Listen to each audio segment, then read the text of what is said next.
हमारे खास मेहमान जुड़े हैं, अनुराग सिंह हमारे साथ मौजूद हैं एनसेट कैपिटल के। अनुराग, थैंक्स फॉर जॉइनिंग अस।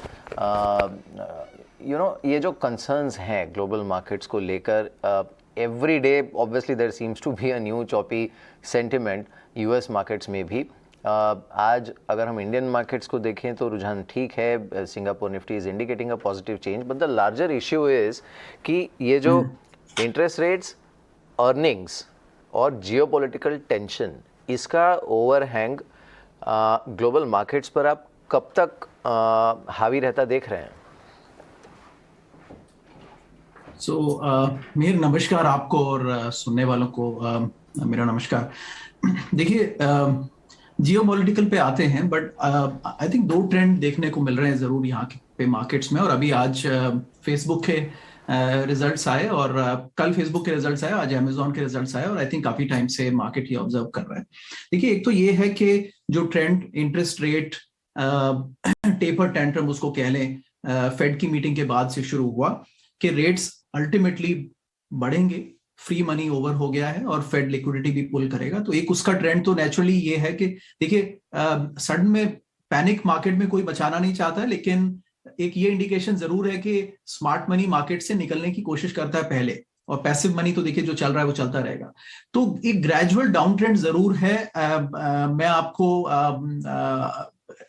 इतना जरूर बता सकता हूं कि स्मार्ट मनी ग्रेजुअली निकल रहा है, और वो दिसंबर से निकलना शुरू हो गया। तो आई थिंक वो ट्रेंड कंटिन्यू रहेगा। और एक उस पर उम्मीद ये भी थी कि एक वैल्यू ट्रेड बनेगा कि लोग ग्रोथ कंपनी से हटके वैल्यू कंपनीज की तरफ जाएंगे। बट आई थिंक अभी फिलहाल ठहराव में कंसेंसस ये बन रहा है कि थोड़े एक दो दिन के हाईज आते हैं, लेकिन उसके बाद फिर डिप कंटिन्यू हो जाता है। तो वैल्यू एंड ग्रोथ दोनों ही स्टॉक्स तकरीबन सभी यहाँ पे जितने 11 सेक्टर्स हैं सभी में तकरीबन डाउनफॉल है।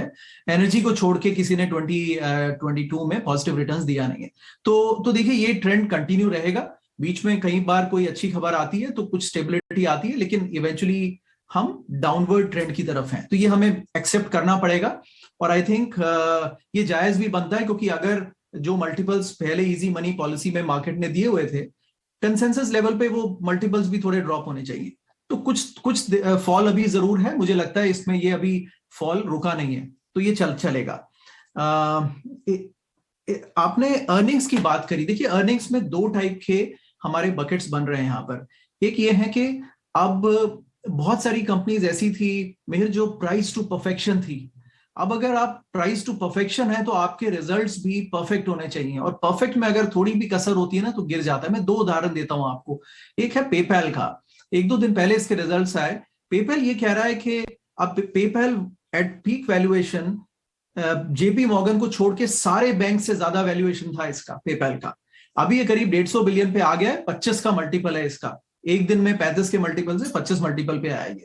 सवाल ये कि अगर पेपैल कह रहा है कि मेरे यूजर ग्रोथ, अब पिछले 2 साल से मैं जो यूजर अट्रैक्ट कर रहा हूं उसमें मुझे प्रॉफिटेबिलिटी नहीं आ रही है, मेरे 450 मिलियन यूजर्स हैं, अब हम इसी में प्रॉफिटेबिलिटी बनाएंगे और हमारा जो रेवेन्यू ग्रोथ है वो करीबन 10-12% का रहेगा।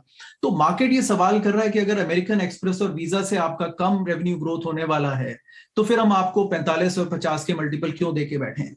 तो आई थिंक ये जायज फॉल है और ये बिल्कुल सही है। ऐसे ही फेसबुक रिजल्ट्स में देखने को मिला। देखिए मिहिर, उसमें भी क्या हुआ कि फेसबुक ने ये कहा कि हमारा एक तो एक्टिव यूजर बेस कम हो गया। देखिए जाहिर सी बात है, रीओपनिंग होगी तो एंगेजमेंट लोगों का कम होगा।